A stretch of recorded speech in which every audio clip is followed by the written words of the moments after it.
नमस्कार दोस्तों। कांग्रेस ने कर्नाटक में गिग वर्कर की सामाजिक सुरक्षा से जुड़े विधेयक को ऐतिहासिक कदम करार देते हुए कहा है कि इन कामगारों के लिए राष्ट्रीय स्तर पर इस तरह की एक कानूनी एवं सामाजिक सुरक्षा योजना की जरूरत है। लेकिन दूसरी तरफ आईटी कंपनियों के प्रतिनिधि संगठन नेस्कॉम ने कर्नाटक के मुख्यमंत्री सिद्धारमैया को 9 जुलाई को पत्र लिखकर कर्नाटक के गिग कामगार विधेयक 2024 पर कई तरह की गंभीर चिंता भी जताई है। पत्र में कैब ड्राइवरों और डिलीवरी पर्सन्स जैसे गिग कामगारों के लिए शिकायत निवारण तंत्र बनाने और उनके लिए औपचारिक अधिकारों और सामाजिक सुरक्षा की योजना है। इसमें कामगारों को मनमाने तरीके से काम से हटाने और उनके लिए बुनियादी सामाजिक सुरक्षा सुनिश्चित करना शामिल है। इस विधेयक को विधानसभा के मानसून सत्र में पेश किए जाने की संभावना है।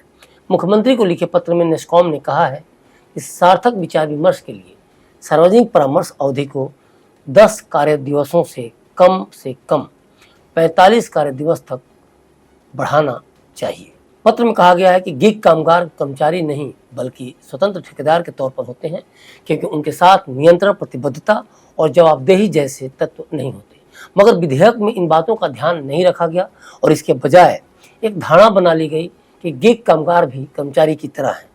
नेस्कॉम ने कहा है कि यह विधेयक एग्रीगेटरों पर टर्मिनेशन के लिए न्यूनतम नोटिस अवधि, एल्गोरिदम संबंधी खुलासे, निगरानी एवं ट्रैकिंग व्यवस्था को सख्त बनाते हुए उन पर जिम्मेदारी का बोझ डालता है। तो ये तो रही कांग्रेस के कर्नाटक सरकार की बात और नेस्कॉम की बात। अब सवाल उठता है कि गिग वर्कर हैं कौन? तो जिन कर्मचारियों को काम के बदले भुगतान किया जाता है और खासतौर पर जिन कर्मचारियों को ऑनलाइन प्लेटफॉर्म के लिए डिलीवरी के लिए रखा जाता है, उन्हें गिग वर्कर कहा जाता है। गिग वर्कर स्विगी, जोमेटो, ओला, उबर, अर्बन कंपनी आदि विभिन्न प्लेटफॉर्मों या एग्रीगेटर्स के लिए अनुबंध पर कार्य करता है। उन्हें मासिक या घंटे के आधार पर नहीं बल्कि वे जो काम करते हैं उसके पूरा होने या सेवाओं के पूरा होने के आधार पर भुगतान किया जाता है। Gig worker food delivery, ride hailing, domestic service, e commerce, सामग्री निर्माण, ग्राफिक डिजाइन, वेब के विकास जैसे काम करते हैं। गिग वर्कर्स अपना कार्य करने के लिए अपने स्वयं के उपकरणों, वाहनों एवं औजारों का उपयोग करते हैं। बोस्टन कंसल्टिंग ग्रुप और Michael and Susan Dell Foundation की एक रिपोर्ट के अनुसार भारत में गिग वर्कर्स की संख्या लगभग 15 मिलियन होने का अनुमान है और इनके वर्ष 2028 तक बढ़कर 90 मिलियन होने की उम्मीद है। अब इस विधेयक की मुख्य विशेषताएं क्या हैं, जरा इस पर भी एक नज़र डाल लेते हैं। मसौदा विधेयक के अनुसार एग्रीगेटर और श्रमिक के बीच अनुबंध में उन आधारों की विस्तृत सूची होनी चाहिए जिनके आधार पर एग्रीगेटर द्वारा अनुबंध समाप्त किया जा सकेगा। इसमें यह भी प्रावधान है कि एग्रीगेटर किसी भी कर्मचारी को लिखित में वैध कारण बताए बिना तथा 14 दिन की पूर्व सूचना दिए बिना नौकरी से नहीं हटाएगा। मसौदे में एग्रीगेटर्स को कम से कम हर सप्ताह भुगतान करने और यदि कोई भुगतान कटौती हो तो उसके कारणों के बारे में श्रमिकों को सूचित करने का आदेश दिया गया है। नए मसौदे के अनुसार किसी भी कर्मचारी को बिना किसी प्रतिकूल रिजल्ट या परिणाम के उचित कारण से प्रति सप्ताह एक निश्चित संख्या में काम करने से इनकार करने का अधिकार होगा। गिग वर्कर्स के कल्याण कोष की बात करें तो इसके लिए प्रावधान है कि कल्याण शुल्क या तो कर्मचारी और कंपनी के बीच प्रत्येक लेन देन पर या कंपनी के कुल राजस्व के आधार पर लिया जाएगा। यह शुल्क केंद्र और राज्य सरकारों के योगदान के साथ एक कोष में जमा किया जाएगा। सभी गिग श्रमिकों को पंजीकृत होना चाहिए तथा कंपनियों को सरकार को इन श्रमिकों का डेटाबेस उपलब्ध कराना होगा। एग्रीगेटर को श्रमिकों के लिए उचित और सुरक्षित कार्य स्थितियां भी उपलब्ध करानी होंगी। हालांकि मसौदे में यह नहीं बताया गया है कि उचित स्थितियां क्या होंगी। तो ये थी विधेयक की खास बातें। देखा जाए तो कर्नाटक सरकार अगर नेस्कॉम की चिंताओं को ध्यान में रखते हुए गिग वर्कर्स का ख्याल रखती है तो सरकार का यह विधेयक न सिर्फ ऐतिहासिक होगा बल्कि ठंडी हो या गर्मी या फिर बरसात, ऐसे कर्मचारियों को सामाजिक सुरक्षा तो प्रदान करता ही है बल्कि इंसानियत के लिए भी सरकार का यह फैसला एक मिसाल है। लेकिन एक राज्य में ये कानून लागू हो और देश भर के गिग वर्कर्स को राहत मिल जाए ऐसा भी नहीं है। तो जरूरत है कि केंद्र सरकार भी गिग वर्कर्स के काम के माहौल और उनकी सुविधाओं को लेकर गंभीरता से सोचे और उनके लिए राष्ट्रीय स्तर पर एक कानूनी और सामाजिक सुरक्षा योजना बनाने को लेकर तत्परता दिखाए, क्योंकि वैसे भी सरकारें रोजगार के साधन तो डेवलप कर नहीं पा रही हैं, तो कम से कम जो दिहाड़ी पर काम कर रहे हैं उनके लिए एक ऐसा माहौल या सुविधाएं तो डेवलप करे जिससे वे सर्वाइव कर सकें।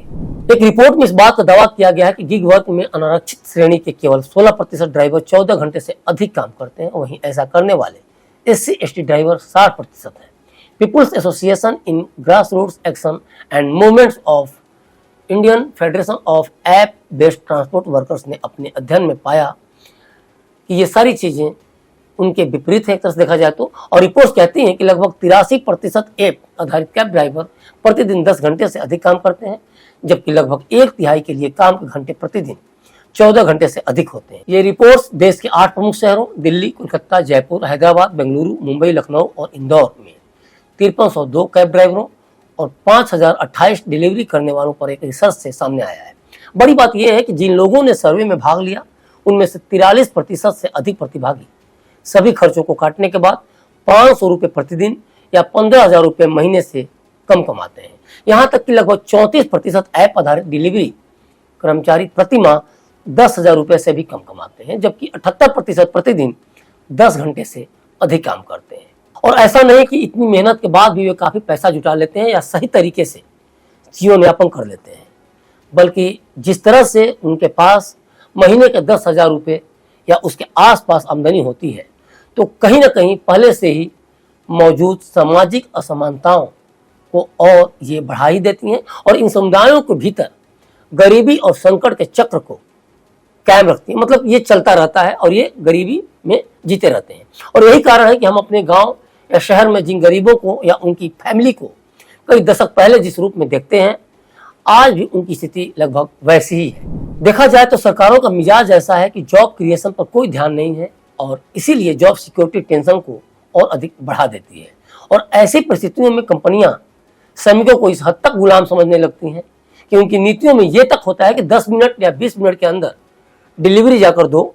इस तुगलकी फरमान के कारण न सिर्फ ड्राइवर थक जाते हैं, बल्कि कई बार वे सड़क दुर्घटनाओं के शिकार भी हो जाते हैं। ऊपर से कंपनियां हर ऑर्डर पर 30 से 40% कमीशन के तौर पर उनसे काटती हैं, शो अलग। लेकिन कुछ भी हो, परिस्थितियां समय के साथ चेंज होती हैं और अगर कोई सरकार इस तरह से मानवीयता के पहलुओं पर विचार करके अपने शासन का उसे मुख्य आधार मानकर चल रही है तो ये काबिल तारीफ है और विपक्ष पर जबरदस्त दबाव भी। आज़ादी के समय जो कांग्रेस जनता के लिए जीती थी, मरती थी, वो आज फिर से जनता के लिए सचेत हो गई है, इसमें कोई दो राय नहीं। और इसके पीछे सबसे बड़ा कारण है कि जिस कांग्रेस को लगभग 60 सालों तक जनता ने केंद्र और अधिकांश राज्यों के सिंहासन पर बैठाया, वो इन वर्षों में इतनी उच्छृंखल हो गई कि उसे जनता के हित कल्याण से कोई मतलब ही नहीं रह गया और वो निरंकुश राजा की तरह व्यवहार करने लगी थी। लेकिन केंद्र की सत्ता से जिस तरह से जनता ने तीसरी बार भी कांग्रेस को दूर रखा है, उसमें पार्टी को ये समझ में आने लगा है कि अभी हालात जब 99 के हैं तो भी उतनी ही कमजोर है जब 2014 में बीजेपी सत्ता में आई थी और उसकी सीटें ऐतिहासिक रूप से कम थी। क्योंकि किसी भी तरह से सरकार बनाकर भी कांग्रेस अपनी वापसी नहीं कर सकती, बल्कि उसे अपनी नीतियों को जनता के बीच लेकर जाना है तो जरूरी है कि बहुमत की सरकार हो या फिर कम से कम बहुमत करीब हो और 1-2 पार्टियों का ही सहयोग लेना पड़े। जैसा कि भाजपा की निरंकुशता को देखते हुए जनता ने तीसरी बार उसे उतनी ही सीटें दी जिससे कि उसे सरकार बनाने के लिए दूसरे दलों की जरूरत हो और दूसरे दल उसकी निरंकुशता पर लगाम लगा सकें। और जो आज नीतीश और नायडू की मांगों में देखा भी जा रहा है, तो तय मानिए कांग्रेस सरकार का यह विधेयक न सिर्फ कर्नाटक में बल्कि पूरे भारत में इस तरह के कर्मचारियों के लिए मिसाल बनेगा, ये भी तय है। तो अभी तक के लिए बस इतना ही। बने रहिए क्लिक इंडिया के साथ और मुझे दीजिए इजाज़त। शुक्रिया।